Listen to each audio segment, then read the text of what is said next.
Welcome, esteemed speaker Mohiiniish Bhaalerao, sir, to Thank you. today's corporate talk series at IIBM Institute of Business Management. We are honored indeed to have you share your experience and insight on international trade, a micro view on the dynamics and stance a country should take for their advantage.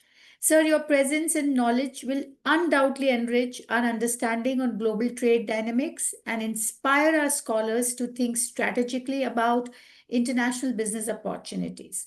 Thank you once again for taking the time and joining us today. We look forward to a thoughtful and a provoking discussion. My pleasure. Thank you, sir. I will start. So you can start. I will keep the scholars letting in. Okay.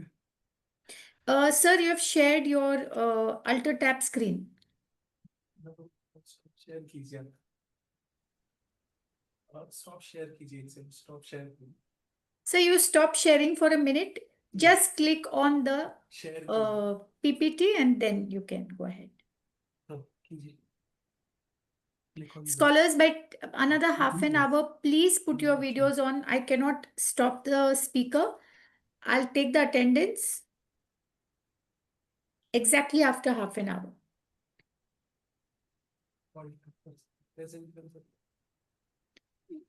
Manish sir, now try. I'll tell you what it is. Yeah, can I start now? Yes, sir, you can. But how can I take this side? Just a minute. हाँ वहाँ से bank जाइए Papa, there's time to it's not about Joyce Benkos, can you please mute yourself? I'm not able to mute you. Can I start, Latika? Yes, sir. Yes, sir. Please. Okay, great.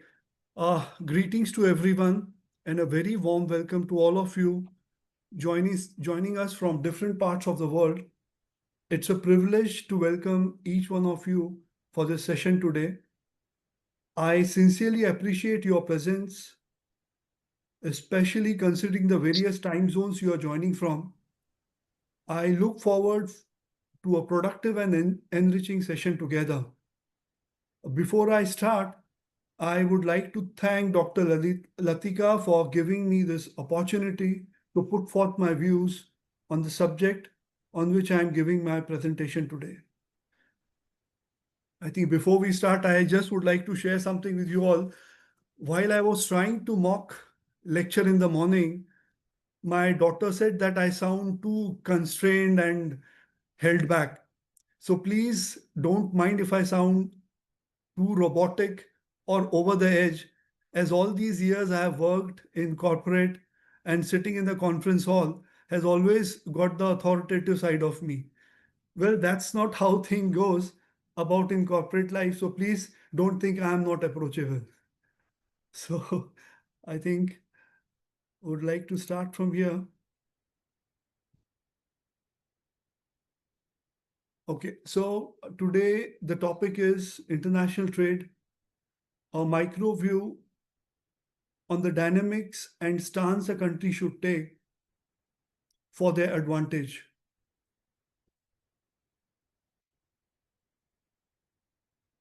The subtopics which I will be covering in today's presentation will be what is international trade, types of international trade, international bodies which govern international trade, challenges of international trade, and lastly, what stance a country should take to counter the challenges of international trade. Before we start, I just would like to tell a few things about myself. I'm having a 24 years of hands-on experience in international trade, specializing in sourcing, import-export operations, the formalities involved in customs and the ministries concerned, landed cost analysis, logistics, business setup, and strategic business development. I have played major role in setting up SCZs, STPI units, few five-star hotels, and bonded warehouses. So I was really lucky enough that I was given these opportunities by the management of the companies where I worked. We come to our next slide. So it says, what is international trade? International trade is the physical movement and electronic transfer of goods and services across national borders. It includes the movement of commodities such as natural resources, manufactured goods, and the transfer of services such as personal and commercial data, banking and financial transaction, and various other kinds of professional and business related activities. International trade is the backbone of globalization, driving the exchange of goods, services, and capital between countries. It provides significant economic benefits, it fosters innovation, and increases global cooperation. International trade also refers to the exchange of goods and services and capital across national borders. It involves both importing, that is, buying goods and services from other countries, and exporting, that is, selling goods and services to other countries. This exchange fuels economic interactions and growth between the nations.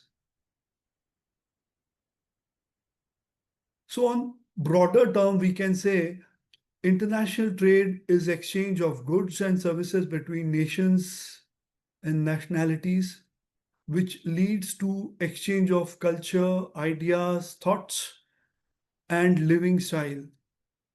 It is a cohesive process working together to reach individual and national goals. It acts as a bond between nations for the betterment of the society at large. We come to the next slide. Okay. Now we go on to the types of international trade. International trade, where exchange of goods and services take place between countries, can be classified broadly into following types.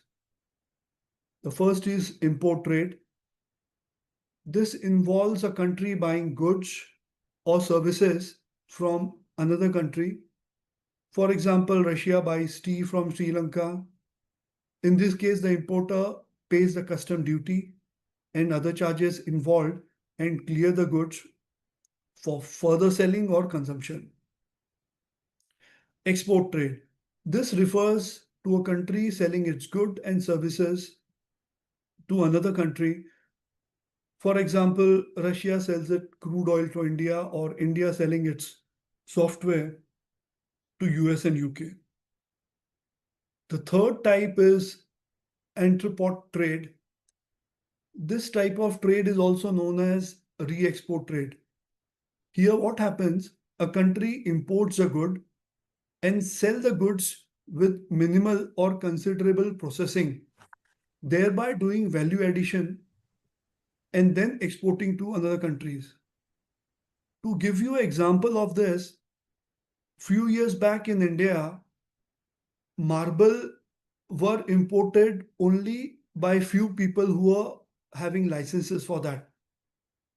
So many people, many big real estate builders, they were suffering.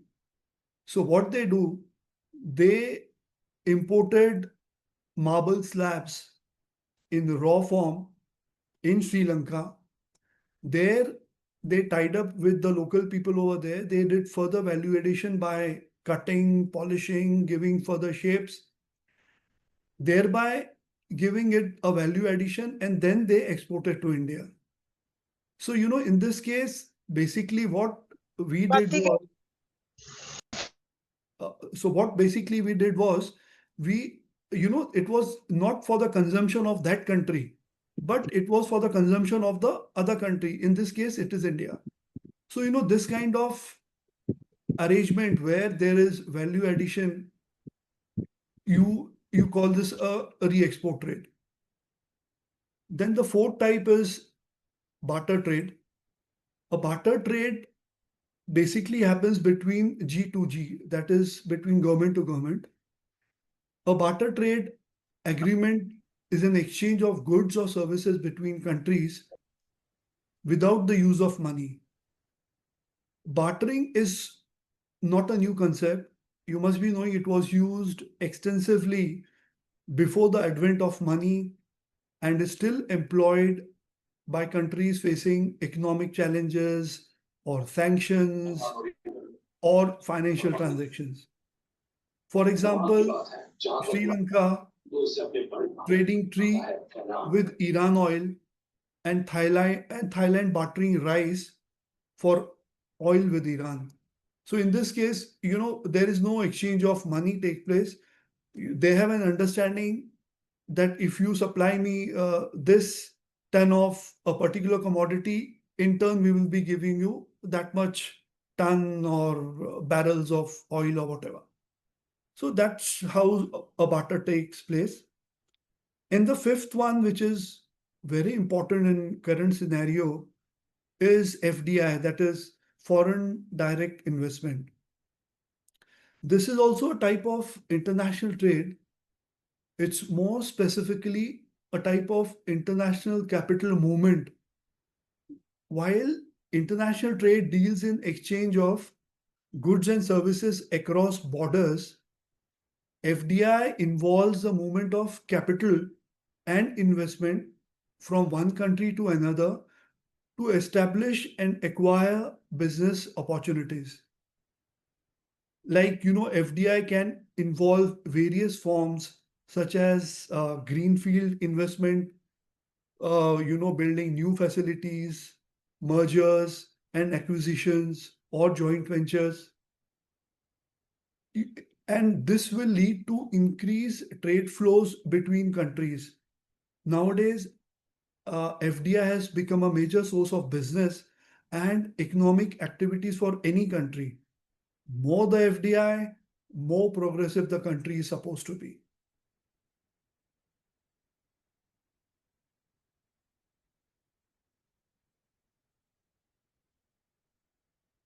So the next slide. Okay, now I think everyone must be aware how the current situation worldwide is going on. There is no control on trade.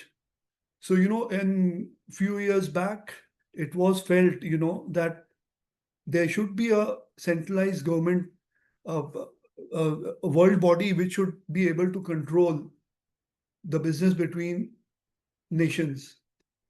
So the most important, prominent, significant, and primary organization which governs and sets the rule in the international trade is WTO, that is World Trade Organization.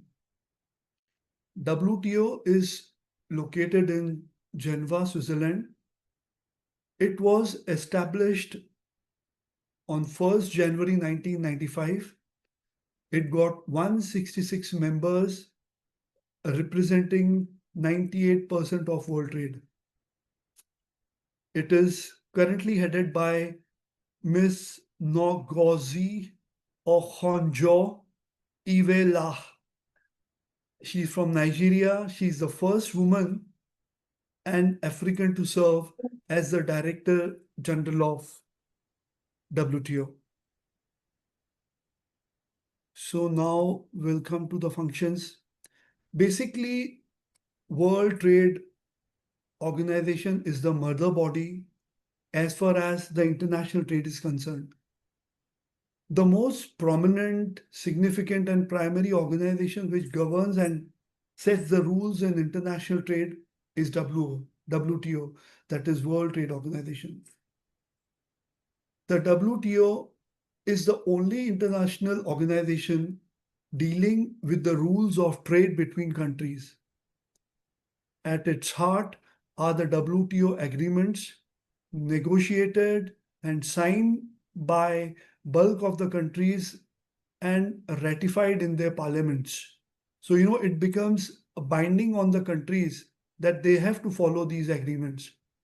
And the fundamental goal of the WTO as set out is to use trade as a means to improve people's living standard, create better jobs, and promote sustainable development.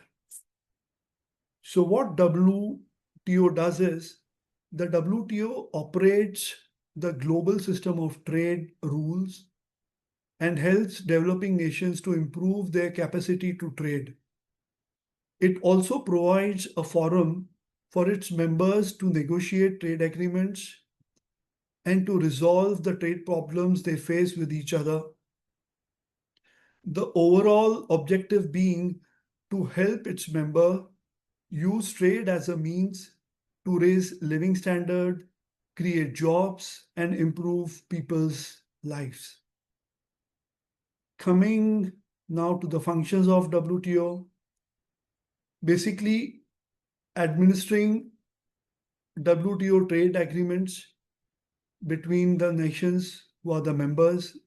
They ensure that the countries they follow the terms and conditions as written in the trade agreements. They also provide a forum for trade negotiations. They also handle trade disputes. They monitor trade policies, like whatever the policies have been laid down by them, they are being followed or not. They do take track of those things. Technical assistance and training for developing nations. This is one of their major uh, role in international trade. They help the underdeveloped countries to come up to the level of developing nations as far as technology is concerned. They do cooperate with other international organizations also, like FTAs and other international bodies, to ensure the world trade goes in a proper way.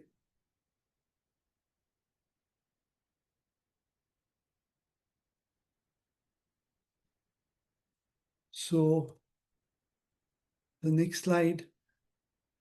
Other than WTO, there are other international bodies also.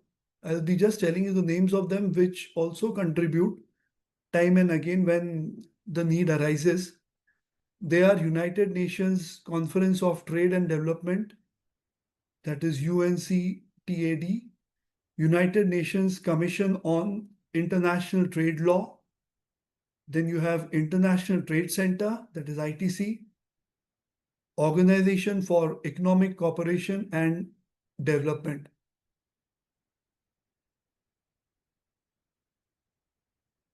Beside these international organizations, there are a lot of regional trade agreements also, and which have really prospered in last few years, because because the way these countries are located geographically, they find more means to trade with their neighbors instead of far away countries. So other than these global bodies, there are few regional trade agreements between selected countries, and few of these bodies which operates prominently are European Union, which is a amalgamation of the countries which are based in out of Europe. Then you have Asia Pacific Economic Cooperation. Then you have African Continental Free Trade Agreement. Basically here you have all African nations, which trade freely between themselves. Then you have Association of Southeast Asian Nations, that is ASEAN, that is also very prominent nowadays. Then you have GCC countries, that is Gulf Cooperation Council.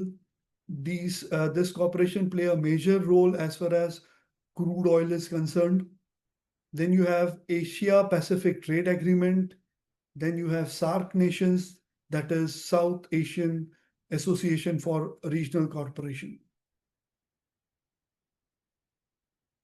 Yeah, next is the most challenges which we face in the international trade, which I think one all must be aware of, the kind of situation which is going on worldwide right now.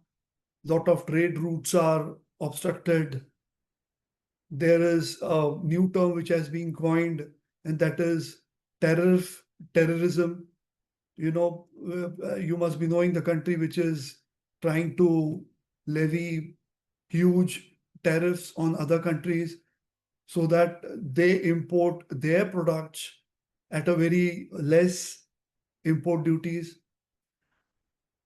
So the complexity of managing an international business can be likened to playing a game of chess on several boards at once.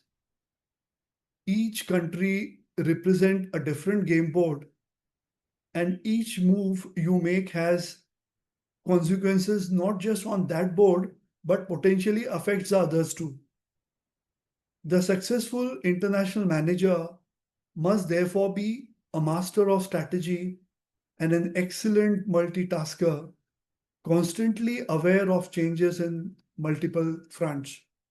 Though it is easier said than done, because the way the international atmosphere changes, it's really become very difficult for the people who works in the international department of any organization.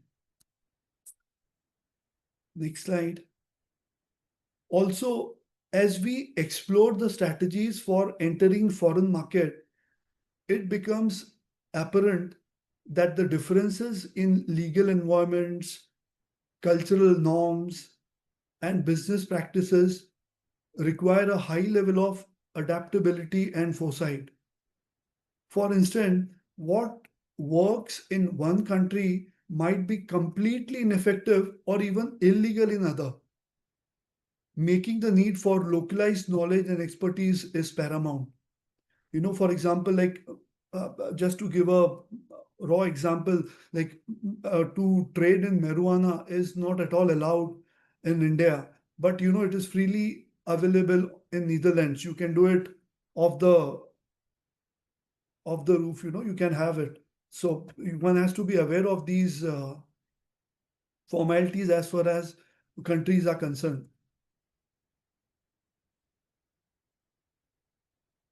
Okay.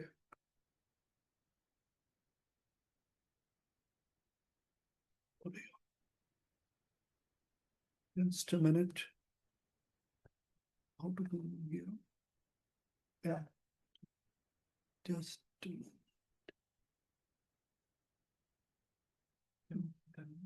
Just a minute.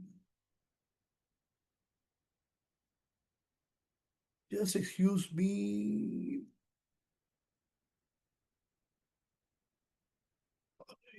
Where are we?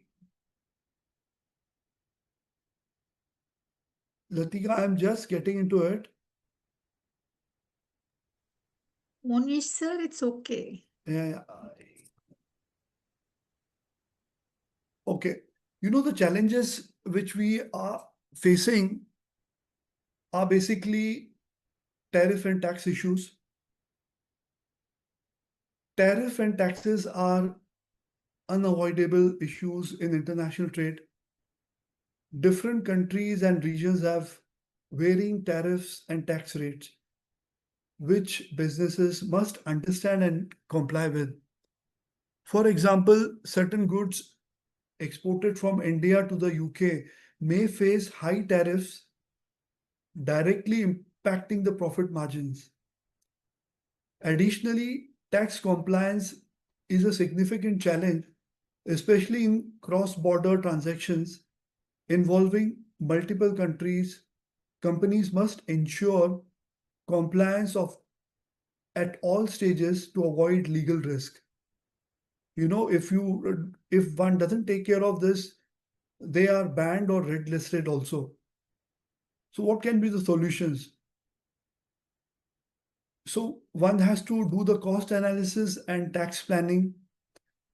One has to thoroughly understand the target market's tariff and tax policies, conduct details, cost analysis, and use strategic tax planning to reduce cost.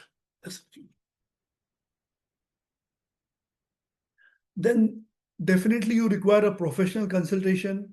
One has to collaborate with tax consulting firms to ensure compliance, particularly in multi-country operations, by leveraging the expertise of tax advisors to handle complex tax issues. The second in line is legal and compliance issues.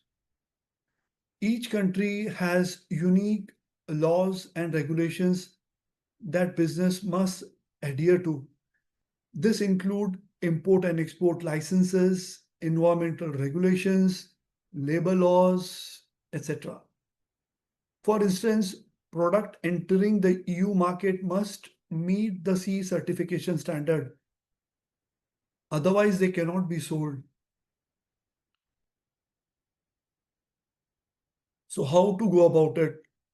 So one has to get the legal support. One has to utilize legal consulting firms or in-house legal teams to ensure the trade activities comply with the relevant laws, conduct thorough legal due diligence when entering new markets, and no doubt employee training is very important. Regularly train one has to train employees to enhance legal and compliance awareness, ensuring all staff understand and follow the relevant regulations of those countries where the export or import is taking place. Then third and fourth, very important, is logistic and transportation issues. International transportation involves long distances and a multiple mode of transport. You have by air, by sea, or by road also, which can result in delays, damages, and losses. Additionally, uncertainties in logistic cost and transit times posed significant challenges. For example, shipping delays can disrupt sales plans of goods if goods do not arrive on time.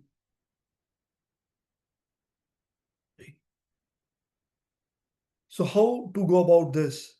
So again, the solution for this is one should have reliable logistic partners with reputable logistic companies to ensure safe and timely transportation. One has to choose logistic companies with international experience to minimize risk. And yes, in transportation insurance plays a very key role here, though it takes care of very small percentage of the total cost, but one should purchase transportation insurance to cover potential losses and ensure compensation in case of accidents. And also one should deal with those shipping companies whereby you can do real-time tracking and management. One has to use advanced logistic tracking systems to monitor shipments in real time and address issues promptly. The fourth challenge is which one is exposed to is payment and foreign exchange issues. Different countries have varying currencies and exchange rate fluctuations can impact transaction costs and profits. International payments may encounter delays, differences in payment methods, and bank fees. For instance, fluctuation in the rupee ruble, nowadays ruble is no more there, but rupee dollar exchange rate directly affect the export revenues of Indian businesses. So how to solve these issues? So one has to take care of the exchange rate management. One has to use hedging tools to mitigate exchange rate risks. Companies can lock in future exchange rates through forward contracts. One can also go in for diversified payment methods work with renowned international banks to ensure secure and prompt payments, accepting various payment methods like letter of credit, wire transfer, or documents against, or the consignment against documents. These all enhances payment flexibility. Besides that, one has to regularly monitor the exchange rates. Regular monitor exchange rate trends and adjust pricing strategies can accordingly minimize the impact of fluctuations. The fifth challenge one can face is cultural and language barriers. Differences in culture and business practices can lead to communication barriers and misunderstanding. Language barriers also affect contract negotiations and daily communication. For example, understanding and respecting Japanese business etiquettes is crucial when dealing with Japanese clients. So, how to solve this? Cross cultural training. One has to provide cross cultural training to enhance employees' communication skill and understanding of different cultural backgrounds. Then, multilingual support. One has to hire multilingual staff or use professional translation services to ensure clear communication, especially for the contracts and critical documents. Then the sixth one is market entry and competition issues. Entering a new market requires understanding of local market demands, competitors, and consumer behaviors. Market entry barriers and localization requirements are very common challenges. For example, if one wants to enter the Indian market, it necessitates knowledge of its complex tax system and consumer preferences. Because we have diverse, uh, diverse preferences as you go from south to west and east to west. So how one can solve this? It is by a better market research. Conduct thorough market research to understand target markets, its demands, and competitive landscape. Developing appropriate entry strategies. One has to go in for localization strategies also. Adapt products and services to fit local markets based on research findings, including product design, packaging, and of course, marketing strategies. Local partnership. It becomes very easy if you collaborate with local businesses to leverage their market resources and channels. This will obviously accelerate your market entry in that country. The seventh one is quality control and standards. Different countries have varying requirements for product quality and safety standards. Companies must ensure their product meet these standards. Supplier management and quality control are also critical issues. For instance, the EU has stringent safety standards for food and cosmetics, and in many cases, CE approval is required. Similarly, in India, if one wants to sell electrical products, they have to have an approval from BIS. This is basically the Indian standards. So unless until you are approved by BIS, you can't supply electrical products. So how to solve this? So one should have a quality management systems. One has to implement strict quality control systems to ensure products which meet international standards, covering procurement, production, and inspection processes. Then one has to go in for regular supplier audits. One has to work with reliable suppliers and conduct regular quality audits to ensure all supply chain links meet quality standards. Third party certifications. One has to obtain certification from recognized authorities, example ISO, CE, to enhance product credibility in international markets. Then, which is a very important in current times, and that is political and economic risks.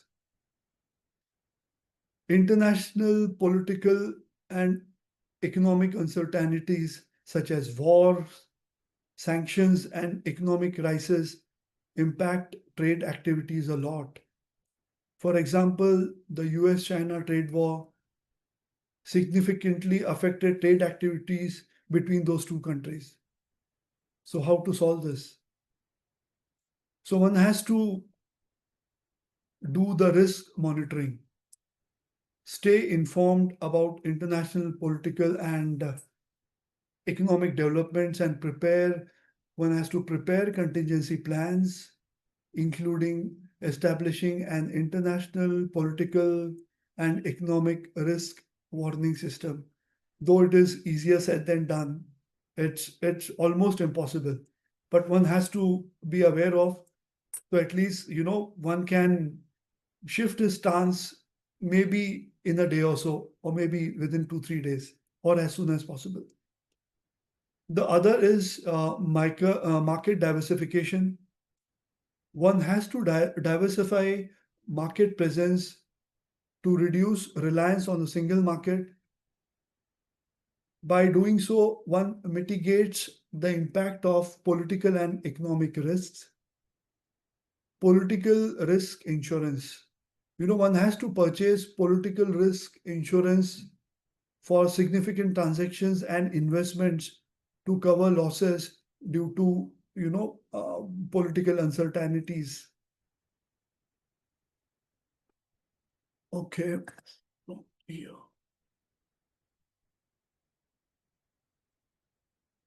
Okay, now the most important part of our presentation is what stance a country should take to counter the challenges of international trade. So there are many effective ways by which a country can improve its competitiveness in international trade. One has to enhance its productivity and innovation.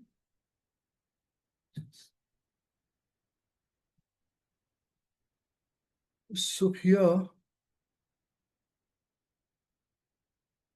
this is one of the key drivers of competitiveness,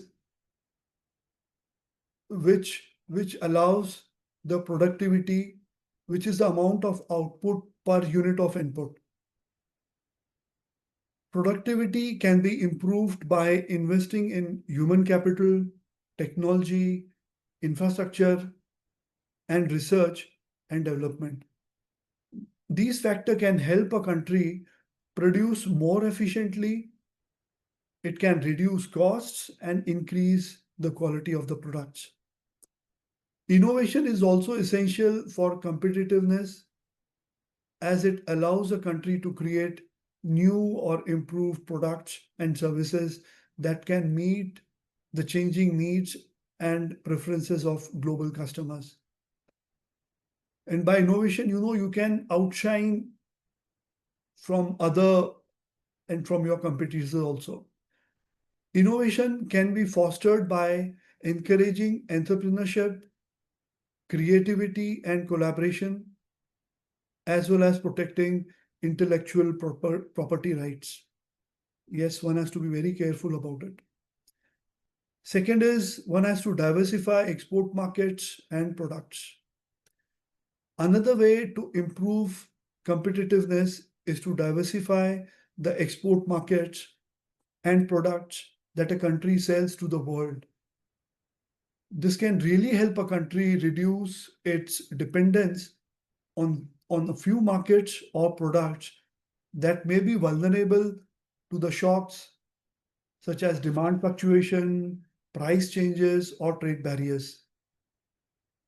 Diversifying export markets and products can also help a country to access to assess new opportunities, expand its customer base, and increase its bargaining power. To achieve this, a country needs to identify and target the markets and products that have high potential, low competition, and favorable conditions. It also needs to develop effective marketing and branding strategies as well, so that they can establish strong trade relationships and networks. Improve trade facilitation and logistics.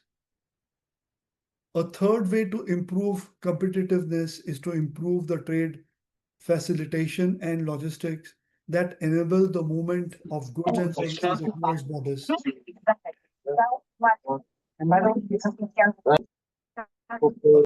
I, uh, okay. Trade facilitation refers to the simplification, harmonization, and standardization of the procedures and regulations that govern international trade, such as custom clearance, documentation, inspection at the port, and certification. Trade facilitation can help a country reduce the time, cost, and uncertainty of trading, as well as enhance transparency and compliance. Logistic refers to the planning, coordination, and execution of the transportation, storage, warehousing, and distribution of goods and services. Logistic can help a country optimize the efficiency, reliability, and quality of its supply chains, as well as minimize the risk and environmental impacts of trading. The fourth way to improve the competitiveness is to strengthen the trade policy and institutions that shape the rules and norms of international trade. Trade policies refers to the set of measures and strategies that a country adopts to promote and protect its trade interest, such as tariffs, quotas, subsidies, agreements, and disputes. Trade policy can help a country create a favorable and predictable environment for trading, as well as address the challenges and opportunities of globalization.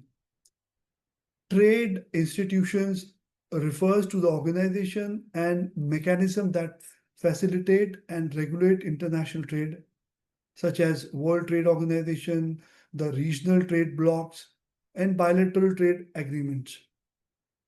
Trade institutions can help a country enhance its integration and cooperation with other countries, as well as resolve trade conflicts and disputes. For achieving heightened competitiveness on the international trade, it demands a transparent and comprehensive strategy. This entails a deliberate emphasis on transparent and consistent trade policies, alignment with global standards, strategic investments in trade infrastructures, and proactive engagement in regional and global trade agreements. Such a multifaceted approach is pivotal for securing not only economic growth but also positioning a nation for sustained prosperity. The other way to improve competitiveness is to develop the trade skills and competencies that are required successful export and import operations. Trade skills and competencies refers to the knowledge, abilities, and attitudes that enable a country's businesses and workers to perform effectively and efficiently in international trade, such as market research, negotiations, communications, documentation, compliances, and risk management. Compliances really play a very important role because a lot of companies, they give more importance, like safety compliances, the kind of cleanliness which is there and which should have to be there in the companies which are engaged in pharma products. So, you require trade skills and competencies which can help a country improve its performance and reputations in international trade, as well as adapt to the changing demands and expectations of global markets. Trade skills and competencies can be developed by providing quality educations and training. And this should be a continuous process, not once in a year or 2 years, as well as one has to create a culture of learning and improvement. The sixth way to improve competitiveness is to monitor and evaluate the trade performance and impact of countries' import and export operations. The trade performances refers to the quantitative and qualitative indicators that measures the results and outcomes of international trade, such as what export volumes has taken place, the value, growth, diversification, market shares, and competitiveness index.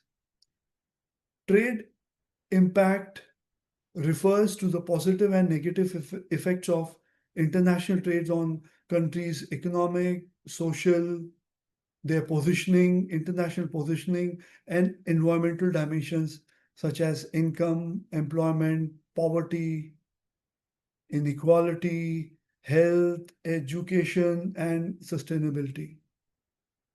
Monitoring and evaluating trade performance and impact can help a country assess its strength and weaknesses, identify and address the gaps and challenges, and learn and improve from the best practices and experiences.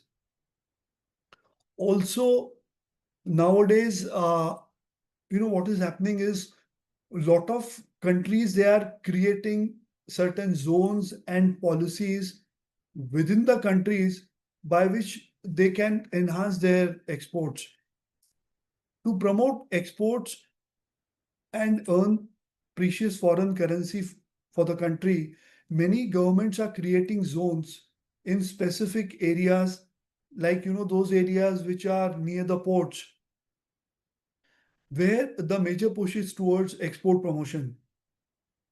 Government gives special benefits to those companies which set up their businesses in these zones and are engaged in exports. These kind of zones in many countries are known as SEZs, that is special economic zones. Here, many of the taxes are waived, but yes, one has to ensure that they do only export here. And this concept was basically started from China, and later on, many countries adopted this uh, uh, this this process of being into an SEZ zone. So I think if one takes these measures into account, so I'm 100% sure one can take care of uh, the country's export import trade, and they can really earn that precious foreign currency which which is basically what is required nowadays for all the underdeveloped and developing countries. I want to conclude this discussion by what Mr. Craig Maggins in his book Go Global has very aptly said. The last great hope of humankind, I believe, lies not in government interventions or global treaties, but in international businesses. It is here in the web of personal and corporate relationships that crisscross borders and time zones that we find our best chance for a peaceful and prosperous world. Every hand we shake, every deal we close, every bridge we build between cultures and economies hold more promise than 100 resolutions passed in the halls of United Nations. Thank you all for your attention. It's pleasure to engage with such a diverse and thoughtful group of learners. Hope to see you again. Until then, stay safe and take care. Goodbye and my best wishes to each of you wherever you are in the world. Thank Thank you, you. Mohiiniish sir, for sharing your valuable insight on international trade with us. Your expertise and engaging presentation have greatly enriched our understanding of global trade dynamics. We appreciate your time and contribution to our corporate talk series. Thank you, Mohiiniish sir, for everything. Thank you and namaskar from my side. Thanks for the patience. Thank you and all the best to all of you. Thank you. Can we have some Thank you so questions?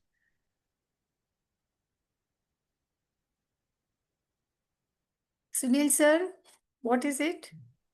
Yeah, we spoke about international trade as physical movement of goods. But nowadays, data, moves through internet. Will that be called as an international trade? And how does the rule apply on that? I Any think movement through internet or satellite? I think I mentioned, nowadays, you know, the the export import trade has not only it is not only uh, just a minute, it is not only related to physical movements. Nowadays, as you rightly said, India, which is the biggest head of exporting IT services, so it is all through those medias, through maybe through CDs or through basically, again, they have the contracts with the certain companies, and when you deliver those contracts, you get paid, and whatever the duties or levies have to be done, it happens that way. So it is little complex. It is not as easy as when physical transaction takes place, the goods are there in the port and you clear it that way. So here, basically, one has to keep in loop the RBI also, and it all are channelized to the banks of the concerned countries.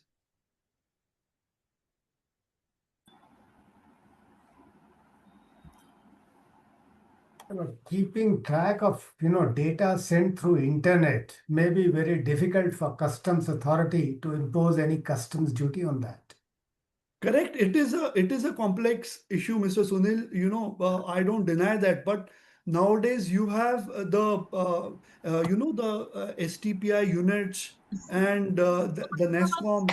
In India, these people are keeping a very close watch on all the activities, and they have the datas.